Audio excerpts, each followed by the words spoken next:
नमस्कार। हम इस वीडियो के अंदर आज बात करेंगे एक्सरसाइज 8.1 के 9th क्वेश्चन की। क्वेश्चन हमें बोल रहा है in triangle ABC right angle at B if tan is equals to 1 upon under root 3 find the value of sin a cos c plus cos a sin c। Second part जो है वो ये है cos a into cos c minus sin a into sin c। ठीक है, सबसे पहले इसमें जो भी दिया है अपन वो लिख लेते हैं। यहां पे लिखिएगा अकॉर्डिंग टू क्वेश्चन हमें क्वेश्चन क्या बोल रहा है कि triangle A B C is a right angle triangle. ठीक है, right angle triangle and angle B is right angle. ठीक है, यहाँ पे जो भी आपको दिया गया है वो आप लिख लीजिएगा। एंगल बी जो है वो अपना क्या है, राइट एंगल है। क्या है, इज राइट एंगल। ठीक है, हमने जो भी क्वेश्चन दिया है वो हमने लिख लिया। अब हम बनाएंगे ट्राइंगल। ठीक है, तो यहाँ पे आप ध्यान से देखिएगा, ये हम मान के चलते हैं कि अपना ट्राइंगल जो क्वेश्चन में बोला गया है ए बी और सी, और बी जो है उसके ऊपर राइट एंगल है। ठीक है, अब आपको एक चीज दी गई है ट्राइंगल के अंदर, आप ध्यान से देखिएगा, आपको tan a की वैल्यू दी गई है। ठीक है, गिवन दैट आपको tan a is equals to दिया गया है 1 अपॉन अंडर रूट 3। ठीक है, लेकिन आप क्या जानते हो tan a के बारे में? वी नो दैट हम जो tan a का फॉर्मूला है मैंने आपको बताया था PBP अपॉन HHB। ये जो चीज आपको बताई थी, इसमें देखो साइन के लिए फर्स्ट बीच वाला जो है वो कोस के लिए, और जो लास्ट वाला है वो टेन के लिए, परपेंडिकुलर अपॉन बेस। ठीक है, हम जानते हैं टेन ए के लिए, आप यहाँ पे लिखिएगा tan A is equals to perpendicular upon base. अगर हम एंगल ए की बात कर रहे हैं, तो परपेंडिकुलर जस्ट इसके सामने की साइड होगी, मतलब क्या होगी, BC होगी। ठीक है, तो यहाँ पे लिख दीजिएगा BC, और बेस क्या होगा इसके लिए, AB हो जाएगा, तो यहाँ पे लिख दीजिएगा AB। नाउ अब आप ये समझ रहे होंगे अच्छे से कि हमारे पास BC अपॉन AB बराबर जो निकल के आ रहा है, जो इसने दिया है वो है 1 अपॉन अंडर रूट 3। ये BC और AB का रेशियो है, देन आपको मान के चलना है let BC is equals to K। K को 1 से मल्टीप्लाई कर देंगे, K कोई कांस्टेंट वैल्यू है जो इस रेशियो को ओरिजिनल नंबर के अंदर बदलती है। ठीक है, और AB इज इक्वल्स टू आप क्या मान लोगे, अंडर रूट 3K। ठीक है, दोनों के अंदर हमने क्या मान लिया है, K जो कांस्टेंट वैल्यू है उसको मल्टीप्लाई के रूप में ले लिया है। अब आप क्या करोगे, यहाँ पे इसकी वैल्यू K है और इसकी वैल्यू अंडर रूट 3K आ गई है। अब आपको बाय पाइथागोरस थ्योरम से, पाइथागोरस थ्योरम, अपन पाइथागोरस थ्योरम के अकॉर्डिंग क्या जानते हैं, किसी ट्राइएंगल का हाइपोटेनस का स्क्वायर उसके परपेंडिकुलर और उसके बेस के स्क्वायर के सम के बराबर होता है। तो इस ट्राइएंगल के अंदर AC जो है वो हाइपोटेनस है, इसका स्क्वायर इसके बेस मतलब AB का स्क्वायर, और इसका परपेंडिकुलर जो कि क्या है BC, इसके स्क्वायर के बराबर होता है। ठीक है, तो यहाँ पे आप ध्यान से देखिएगा, इसका जो AC है हमारे पास नहीं है, तो आप AC का स्क्वायर ही लिख दीजिएगा। AB अपन को दिया गया है, यहाँ पे AB अंडर रूट 3K है, इसका आप स्क्वायर कर दीजिएगा, प्लस आपको BC भी दिया गया है, K अपने पास आया हुआ है, अपन ने लिख दिया K। ठीक है, ध्यान से देखिएगा, AC के स्क्वायर के बराबर अंडर रूट 3 को अंडर रूट 3 से करेंगे 3, K को K से करेंगे K स्क्वायर हो जाएगा। क्या हो जाएगा, K स्क्वायर। ठीक है, प्लस K का स्क्वायर मतलब K स्क्वायर। हमारे पास AC square is equals to आ जाएगा 3K स्क्वायर और 1K स्क्वायर, टोटल कितने K स्क्वायर, 4K स्क्वायर। ठीक है, सिर्फ AC की वैल्यू निकालनी है, तो इस वाले नंबर के ऊपर यानी 4K स्क्वायर के ऊपर अंडर रूट लग जाएगा, और अंडर रूट में अगर स्क्वायर वाली नंबर हो तो हट जाती है। देखो ये भी स्क्वायर वाली नंबर है, 2 का स्क्वायर और K का स्क्वायर, तो स्क्वायर अंडर रूट से कैंसिल और आपके पास आ जाएगा 2K। ठीक है, अपन पॉजिटिव ही लेंगे, हालांकि इसका आंसर प्लस माइनस दोनों के अंदर आता है, लेकिन लाइन कभी भी माइनस में नहीं होती है, ये जो AC है ये कभी भी माइनस में नहीं होगा, इसलिए अपन प्लस वाली वैल्यू यूज करेंगे, ठीक है। तो यहाँ पे आप लिख दीजिएगा 2k, ठीक है। अब आपको यहाँ पे साइन ए कोस सी कोस ए साइन सी कोस ए कोस सी साइन ए साइन सी, इन सब का साइन ए और सी का कोस ए और सी, इन चारों की वैल्यू अपन को निकालनी है। तो यहाँ पे आप यहाँ पे लिखिएगा नाउ फॉर साइन ए, सबसे पहले अपन साइन ए की वैल्यू निकालेंगे, ठीक है। Sine A is equals to, आप क्या जानते हो, ये जो फॉर्मूला है यहाँ पे लिख लीजिएगा P B P upon H H B, ठीक है। परपेंडिकुलर अपॉन हाइपोटेनस होता है साइन के लिए, परपेंडिकुलर अपॉन हाइपोटेनस। इस ट्रायंगल में परपेंडिकुलर अगर एंगल ए लेते हैं तो बीसी होगा, क्या होगा, बीसी होगा। हाइपोटेनस इसका क्या है, एसी होगा, ठीक है। ये हो गया अपना बीसी और एसी। अब आप ध्यान से देखिएगा, यहाँ पे अपन लिखेंगे बीसी की वैल्यू, बीसी की वैल्यू कितनी है अपने पास, के है, ठीक है। और एसी की वैल्यू कितनी है, 2k है, k से k कैंसिल, और इसका जो आंसर आएगा वो आएगा 1/2, ठीक है। साइन ए आ गया अपने पास। अब आप यहाँ पे लिखिए फॉर साइन सी, ठीक है। अपन एंगल सी की बात करेंगे, ध्यान से देखना, यहाँ पे एंगल सी की बात चल रही है और यहाँ पे एंगल ए की बात कर रहे थे अपन, ठीक है। इंपॉर्टेंट है ये चीज, ध्यान रखनी है आपको। तो यहाँ पे आप लिखिएगा sine C is equals to, ठीक है, साइन का फॉर्मूला वही रहेगा perpendicular upon hypotenuse, perpendicular upon hypotenuse, but perpendicular जो वो चेंज हो जाएगा, क्योंकि एंगल हम सी की बात कर रहे हैं, इसके जस्ट सामने की जो साइड है वो परपेंडिकुलर होगी, क्या होगी, AB होगी। मैंने बोला था ना, जो भी आप एक्यूट एंगल ट्रायंगल के अंदर लेते हो, उस एक्यूट एंगल के जस्ट विपरीत ऑपोजिट सामने की जो साइड होती है वो परपेंडिकुलर, और जो ये 90 डिग्री के जस्ट सामने की साइड होती है वो हाइपोटेनस, बची हुई जो साइड होती है वो क्या होती है, बेस।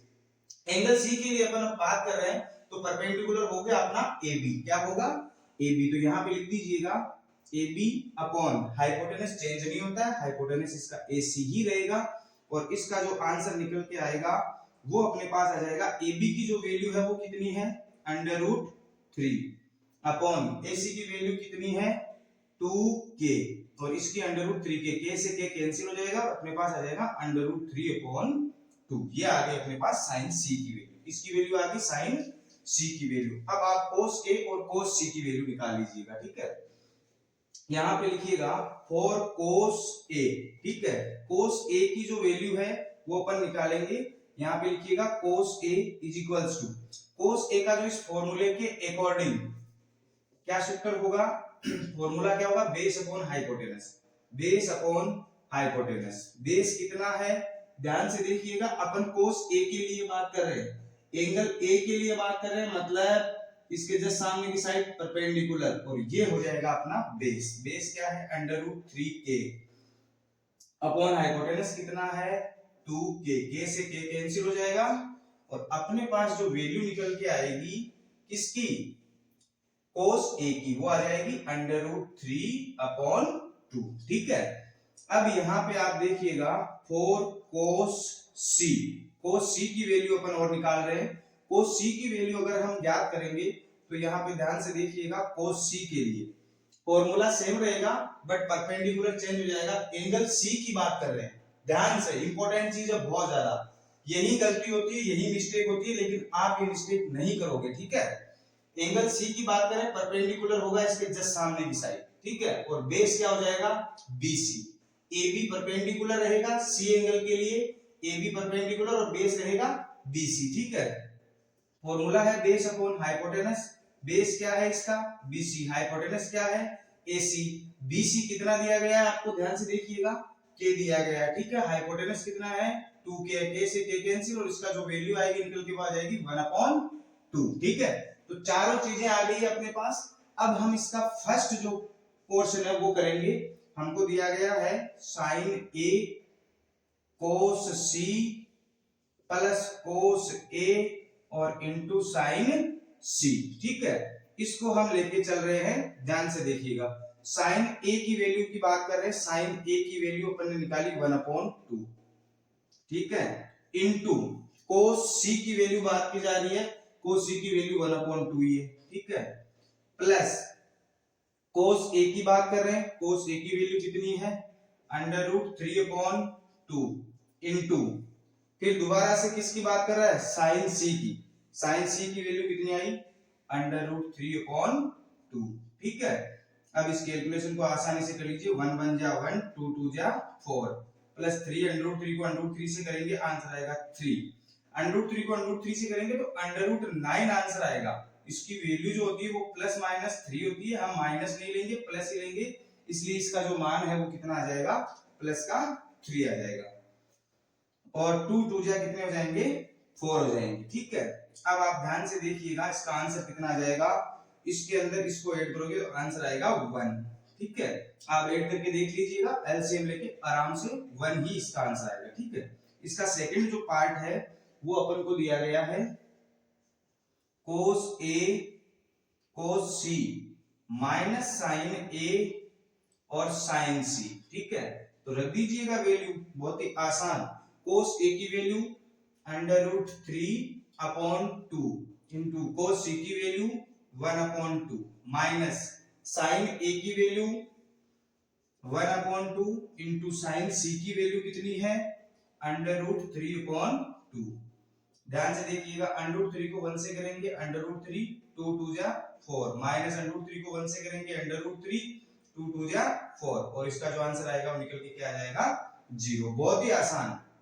देखो क्वेश्चन जो दोनों है वो इतनी दूर में पूरे हो गए, लेकिन अपन को जो cos A cos C sin C sin A इनकी वैल्यू निकालने के लिए इतना लफड़ा करना पड़ेगा। ठीक है ना, अगर ये लफड़ा नहीं किया तो फिर ये वैल्यूज नहीं आएगी। ठीक है, वैल्यू नहीं आएगी तो आंसर सही नहीं आएगा, इसलिए वीडियोस को पॉज करके आप नोट कर लीजिएगा आराम से। Thank you. तो अपना जो नेक्स्ट क्वेश्चन है 10th क्वेश्चन, उसके बारे में अपन बात करते हैं। In triangle PQR right angle at Q, PR plus QR is equals to 25 centimeter and PQ is equals to 5 centimeter. Determine the value of sin P, cos P and tan P. बहुत ही प्यारा question है, ध्यान से देखिएगा। आपको जो भी दिया गया है सबसे पहले आपको उसको लिख लेना है। ठीक है, अकॉर्डिंग टू क्वेश्चन आपको क्या दिया गया है वो चीजें आप लिख लीजिएगा यहाँ पे। ठीक है, एक आपको ट्राइंगल दिया गया है PQR, सबसे पहले वो बना लीजिएगा ट्राइंगल PQR।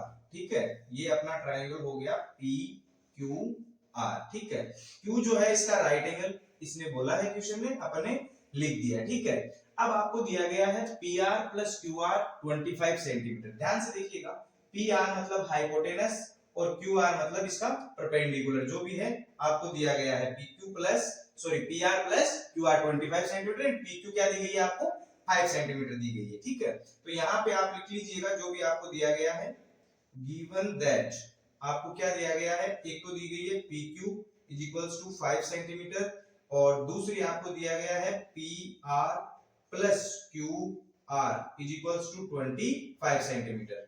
कुल मिला के आपको इसका और इसका सम दिया गया है, और ये वाली जो लाइन है नीचे वाली ये दी गई है PQ। ठीक है, अब आप पाइथागोरस थ्योरम का यूज करेंगे, तीनों साइड्स को अलग अलग इनका जो मेजरमेंट है वो निकालेंगे, उसके बाद अपन इन तीनों की sin P, cos P और tan P की वैल्यू फाइंड करेंगे। ठीक है, सबसे पहले आप यहाँ पे लिखिएगा बाई पाइथागोरस थ्योरम। ठीक है, पाइथागोरस थ्योरम। ठीक है, अपन ने लिख दिया है पाइथागोरस थ्योरम के अकॉर्डिंग हमारे पास जो भी ये मैटर दिया गया है इसका ये बनेगा, PR जो है वो इसका क्या है, हाइपोटेनस है। ठीक है, इज इक्वल्स टू PQ इसका जो बेस है वो लिख दीजिएगा, प्लस QR जो इसकी लाइन दी गई है वो आप लिख दीजिएगा परपेंडिकुलर है। ठीक है, तो ये हो गया स्टेटमेंट ऑफ पाइथागोरस थ्योरम।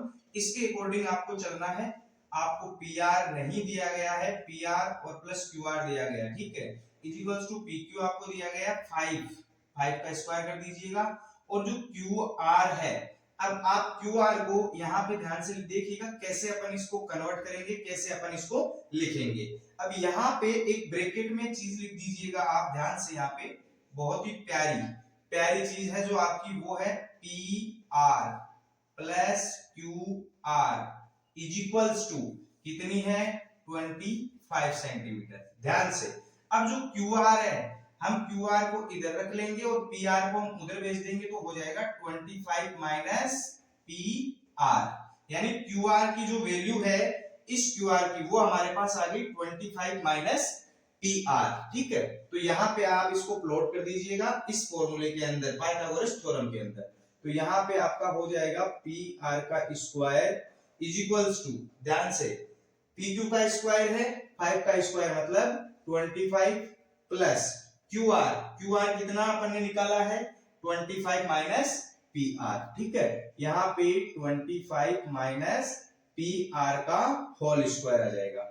अब ध्यान से देखिएगा, पी आर का स्क्वायर इज इक्वल्स टू 25 प्लस ये हो गई आइडेंटिटी a माइनस बी का होल स्क्वायर, ठीक है। तो a माइनस बी का होल स्क्वायर आप ज्ञात कीजिएगा, ध्यान से देखिएगा। सबसे पहले a का स्क्वायर मतलब 25 का स्क्वायर प्लस b का स्क्वायर मतलब pr का square minus 2ab, 2 into a मतलब 25 और b मतलब pr, ठीक है। हमने स्टेटमेंट के अकॉर्डिंग इसको कर दिया आइडेंटिटी के थ्रू, ठीक है। 25 का जो स्क्वायर करेंगे 625 आ जाएगा, पीआर का स्क्वायर हो जाएगा 25 गुना 50 मतलब 50 पीआर, ठीक है। पीआर स्क्वायर से पीआर का स्क्वायर कैंसिल हो जाएगा और इस 50 पीआर को हम इधर लेके आएंगे तो ये हो जाएगा प्लस का, ठीक है। और यहाँ पे बचेगा अपने पास, इन दोनों को ऐड करेंगे 650, ठीक है। अब जो पीआर की वैल्यू अपने पास आएगी 50 इधर मल्टीप्लाई में है, 50 को अपन उधर भेजेंगे तो ये 50 हो जाएगा नीचे डिवाइड में, और P R is equals to 50 का इसके अंदर डिवाइड करेंगे 13 बार जाएगा 5, 13 को 13 पंजो 65, ठीक है। 13 5 जा 65। तो पी आर की जो वैल्यू अपने पास कितनी आ गई है 13 सेंटीमीटर। नाउ दोबारा से हम देखिए ध्यान से, अपने पास इस स्टेटमेंट के अकॉर्डिंग ये जो लाइन दी गई है पी आर की वैल्यू 13 आ गई है, P R plus Q R is equals to 25 दिया गया आपको। पी आर की वैल्यू कितनी आ गई आपके पास 13 plus Q R is equals to 25। अब आपके पास क्यू आर की वैल्यू भी आ जाएगी 25 माइनस 13, मतलब अपने पास जो क्यू आर है वो कितना आ गया 12 है। यहाँ पे क्यू आर लिख लीजिएगा 12 है, पी क्यू लिख लीजिएगा 5 और ये लिख लीजिएगा 13। तीनों की तीनों वैल्यू आपके पास आसानी से आ गई है। अब आप जो चाहो वो trigonometry function P Q R के लिए निकाल सकते हो। सबसे पहले अपन निकालेंगे साइन पी, ठीक है। ध्यान से देखिएगा, अपन यहाँ पे तीनों जो है ट्रिग्नोमेट्री फंक्शन निकालेंगे। सबसे पहले अपन साइन पी निकालेंगे, तो इस फॉर्मूले को आप वापस से याद करिएगा, P B P upon H H B, sine के लिए perpendicular upon hypotenuse, perpendicular upon hypotenuse. Angle हम पी की बात कर रहे हैं, इस एंगल की इसके जस्ट सामने की साइड होगी परपेंडिकुलर, जो कि क्या है क्यू आर अपॉन हाइपोटेनस क्या है इसमें पी आर। ध्यान से देखिएगा, क्यू आर की वैल्यू जो है वो कितनी है 12 है, पी आर की जो वैल्यू है वो कितनी है 13, दैट्स इट, साइन पी की वैल्यू आ गई, ठीक है। दोबारा से हमारे पास जो है वो है कोस पी। कोस पी का जो फॉर्मूला होता है वो होगा base upon hypotenuse, base upon hypotenuse. फिर से एंगल पी की बात की जा रही है, मतलब इसके जस्ट सामने की साइड होगी परपेंडिकुलर, ये हो गया हाइपोटेनस, तो बेस क्या हो जाएगा ये हो जाएगा, बेस क्या है इसका पी क्यू अपॉन हाइपोटेनस क्या है इसका पी आर, ठीक है। इसकी वैल्यू कितनी आ जाएगी, पी क्यू की वैल्यू कितनी है 5 और हाइपोटेनस की वैल्यू कितनी है 13, ठीक है। अब आपके पास tan p की वैल्यू निकालनी है। tan का formula perpendicular upon base, perpendicular upon base. Angle p के लिए परपेंडिकुलर क्या है क्यू आर, बेस कितना है पी क्यू, क्यू आर की वैल्यू क्या आ रही है 12 है और पी क्यू की वैल्यू कितनी आ रही है 5, दैट्स इट। तीनों की वैल्यू आपके पास आ गई है। sin p 12 अपॉन 13 हो जाएगा, cos p 5 अपॉन 13 हो जाएगा, tan p 12 अपॉन 5 हो जाएगा। अब इसका क्वेश्चन बचा है 11th। जो 11th क्वेश्चन है अपना, वो हमें क्या बोल रहा है, देखो ट्रू और फॉल्स बताना है।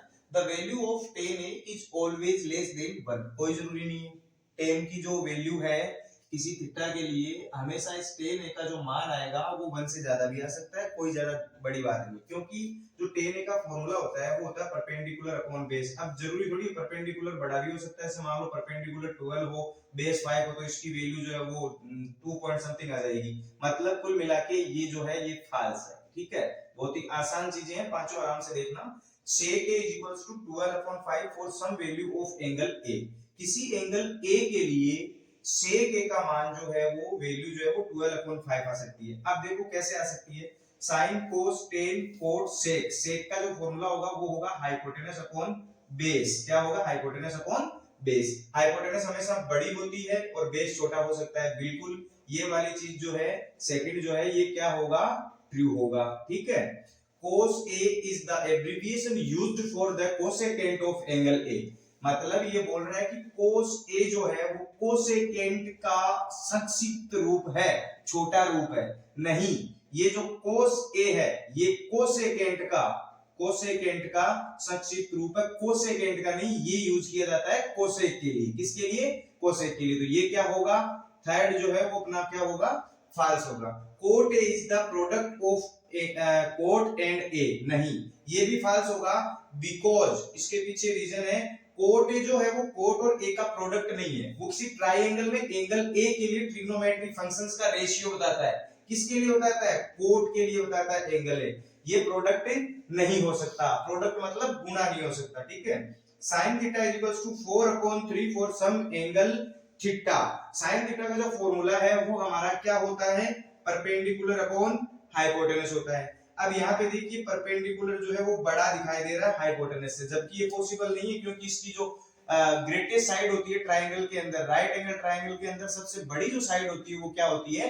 हाइपोटेनस होती है। जबकि यहाँ परपेंडिकुलर को बड़ा बताया जा रहा है, तो ये क्या होगा? फॉल्स होगा। ठीक है। Thank you.